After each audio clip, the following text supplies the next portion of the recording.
Maintenant sur l'école. Alors là, accrochez-vous bien et faites-moi monter les cœurs parce qu'hier, il y a quelqu'un qui a voulu me traiter de gars avec des œillères qui regardait même pas les détracteurs dans son peuple. Donc là, on va les démonter. Parce que moi, j'aime la vérité. Et quand on me dit un truc qui me remet en question, je veux quand même aller vérifier. Donc il y a un des nouveaux qui s'appelle SimSims27.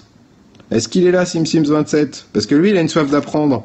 Et il a été faire un petit effort d'apprendre, mais il a mal appris. Donc on va lui donner une formation sur comment vérifier ce qu'on te raconte pour pas mourir idiot et pour pas se faire prendre pour un pigeon. Vous êtes avec moi? Les gars, j'ai plus d'écho, il n'y a plus personne qui m'écrit, je commence à avoir de la peine. Vous êtes là, vous êtes là. Bon, ça fait du sens ce que je dis ou pas? Vous avez compris? Ici, on n'est pas là pour raconter du mytho. On dit les choses comme elles sont. Donc vous avez le droit de me ramener un mec de mon peuple qui voudrait dire du mal d'Israël, j'ai pas de problème, et moi je vais aller vérifier de quoi il s'agit. Ok?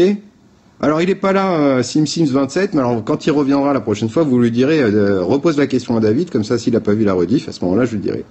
Alors hier, SimSims, il voulait absolument que j'aille voir une vidéo YouTube. Salut bien Roman. Il voulait absolument que j'aille voir une vidéo YouTube, il m'a dit, moi je vais voir la tienne, toi tu vas voir la mienne. Bah pas de problème, alors je sais pas s'il a été voir ma vidéo YouTube, mais moi j'ai été voir la sienne. Ça dure 2 minutes 30, et en l'occurrence c'est Miko Peled, le fils d'un général israélien, qui on voit dans une conférence pendant 2 minutes 30, le mec qui nous fait un débat comme quoi l'armée israélienne Tsahal est une armée de terroristes. Alors je me dis, putain, bon 2 minutes 30, le gars il est venu avec un costard, une cravate, à mon avis il est pas venu pour parler 2 minutes 30, il a dû parler un peu plus longtemps. Mais de quoi il s'agit? C'est quoi ce truc là? C'est vrai que le mec il utilise des thèmes super durs. Et là pour le coup, j'ai vérifié, c'est bien le vrai bonhomme. Hein. Et là ce qu'il a dit c'était vraiment balèze. Alors je me renseigne sur le bonhomme, c'est quoi? Alors là la conférence en question, c'est parce que le mec il était venu faire la promotion de son livre, qui s'appelle Le Fils du Général. Bon déjà on a un truc qui nous met la puce à l'oreille. On a dit, tout celui qui vient cracher sur Israël en se revendiquant en étant juif, en général c'est qu'il a un truc à vendre. Alors déjà, quand il est ami d'Israël, en général, le juif, il a tendance à vouloir vendre un truc. Mais alors si en plus il est ami d'Israël, c'est que le mec, il se dit, j'ai pas des clients chez moi, je vais aller les chercher ailleurs, là où ça marche toujours. Vous avez compris?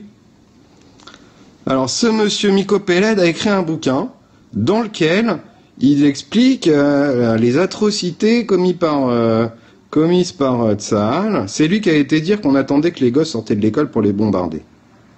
Bon. Tu l'as vu la vidéo, Naïma? Alors c'est vrai que le mec, il a fait l'effort de mettre une cravate, il parle un anglais impeccable, on pourrait le prendre au sérieux. Maintenant je me demande, mais quelles sont ses sources à ce mec? Alors je vais vous le lire. Et pour vous dire où est-ce que j'ai été chercher l'information, c'est une information qui est sur un site pro-palestinien. En l'occurrence, le site il s'appelle The Electronic Intifada. Alors comme je suis pas un mytho, je vais vous montrer le boulot que j'ai fait. Alors regardez bien, je change de caméra. Vous voyez là? J'ai été imprimer la page. Vous voyez? Voilà la gueule de ce traître qui est capable de vendre des informations dégueulasses au profit de droits d'auteur. Miko Peled. C'est sa gueule, hein? Et comme là c'est publié sur un site de presse, j'ai aucun complexe à aller le récupérer. Alors Miko Peled, il est interviewé le 19 septembre par Charlotte Silver, ok, donc là c'est les sources et tout, et puis après on a tout le questionnement. J'ai pas besoin d'aller chercher très loin, parce que la question que la meuf elle lui pose, je vais le traduire à la volée, je vais le passer comme ça même, vous voyez toujours? Vous voyez toujours? Répondez-moi, ouais? Vous voyez toujours ou pas? Ouais, ok. Alors on est toujours sur le site Intifada électronique, ok? Charlotte Silver, elle dit, dans votre livre, tu intègres très doucement des éléments historiques de ta propre enfance et de tes souvenirs. Comment t'as mené les recherches pour le livre? Réponse du mec. J'ai fait 2 types de recherches. J'ai été revoir ma mère. Ma sœur aussi était une bonne référence. Mais ma mère était ma principale ressource. Alors je voulais juste m'asseoir avec elle pendant des heures et des heures, poser des questions, et juste parler et parler et parler. Bon. Je vais continuer, hein. Mais là, le mec, il est en train de nous dire que c'est sa mère, sa principale source de ressources. Or, le livre s'appelle « Le Fils du Général ». Ok? Donc le mec, il est parti pris, sa source principale d'information, c'est sa mère. Pour un mec qui vient cracher sur Tsahal. On nous prend un peu pour des cons. Mais il y a des abrutis qui ont été achetés le bouquin. Ta mère, elle t'a dit que manger, ça faisait pas grossir, je vais écrire un livre de vérité. Ok. Bon, maintenant, on continue. Alors le mec, on se dit, sa principale source d'information, c'est sa mère. Qui est sa mère? Tu cherches, il n'y a rien. Si sa mère, c'était Golda Meir, je veux bien. Mais là, c'est rien. Sa mère, c'est l'épouse du général. Bon, alors après, il continue, le mec. Et on continue aussi. Il faut être honnête intellectuellement.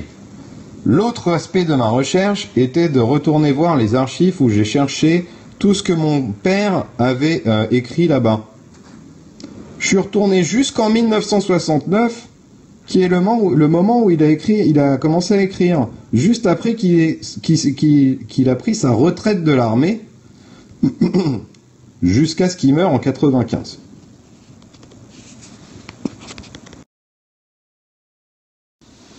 Vous êtes toujours avec moi? Vous avez vu ce que j'ai vu là? Le mec, il vient nous faire une conférence en 2012, en nous parlant des atrocités commises par Tsahal en 2008. Et sa deuxième source d'information, c'est ce que son père a écrit,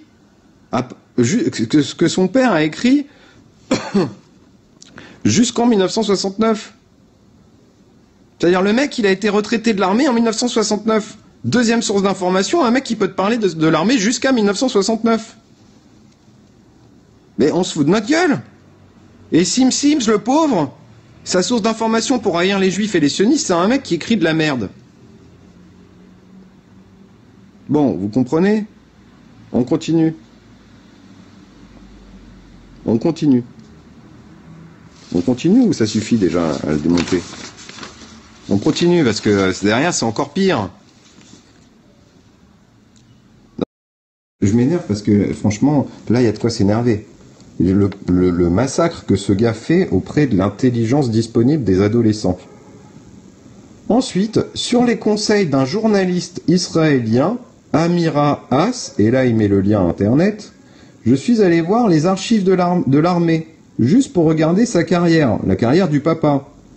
J'ai passé un nombre d'innombrables heures à parcourir au travers de matériel, des éléments qui n'étaient pas intéressants, des notes et des mémos, etc.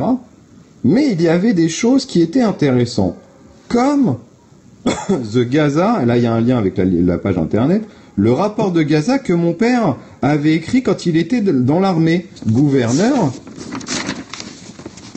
de Gaza en 1956. Et après j'ai regardé au résumé du meeting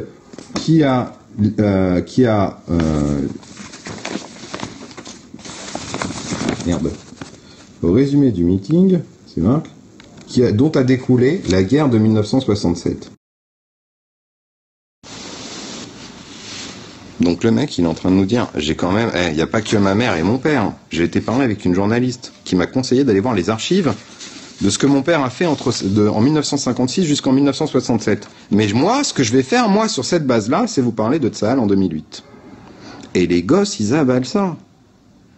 Vous vous rendez compte le massacre? Il y a de quoi devenir fou. Et d'avoir de la peine, surtout pour ces enfants. Donc c'est notre mission. De dire à ces enfants qu'ils ont le droit de penser de ce qu'ils pensent, mais à partir d'éléments qui sont la réalité. D'accord? Bon, bah, Mazel Tov, Douda, si t'arrives. Bon, j'en ai fini pour SimSims27, qui lui a fait le parti de nous rejoindre, donc c'est déjà une bonne chose. Et on va lui dire à SimSims27 que nous, ce qu'on dit, c'est pas du gabarit d'un mec qui a envie de vendre des bouquins. On n'a rien à vendre, nous. D'accord? On n'a rien à vendre. À part la paix, qui est gratuit, si on y met du sien. Pourquoi les gens cachent des choses aussi importantes? Mais parce que c'est la matière première de ce que des gars comme Dieudonné ou Soral vont utiliser.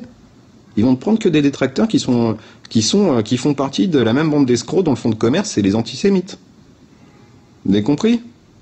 Donc tu as le droit d'être antisémite si tu sais de quoi tu parles et que avec ton libre arbitre, c'est ce que tu as décidé.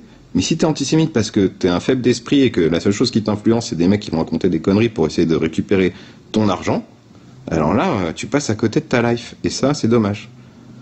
Et ouais, nous, on donne la vérité gratuitement. Ok, vous faites passer le message, les amis? Donc moi, je suis d'accord et je demande même à ce qu'on me ramène des trucs pour les utiliser contre la paix. Mais à ce moment-là, il faut ramener du lourd. Et du lourd, il n'y en a pas. Parce que la paix, c'est noble. C'est beau, tout le monde la veut.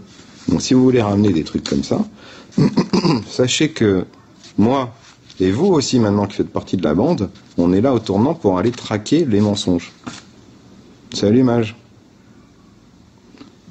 Mais non, je sais bien que t'as pas le droit d'ailleurs des juifs juste parce qu'ils sont juifs, mais on a dit, le gars, lui, il se dit antisémite parce il est antisémite parce qu'il dit non, mais je suis antisioniste. Donc tu comprends tout, on fait le raisonnement rétroactif. La finalité, même si je dis bon bah il a le droit d'être antisioniste, en fait, s'il veut vraiment rester, c'est parce qu'il est antisémite.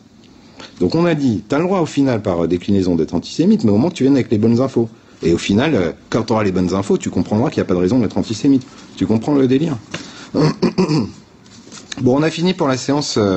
Amenez-moi ce que vous voulez, mais sachez que je ferai en sorte que vous y voyez plus clair. Moi et tous ceux qui sont là autour de la table.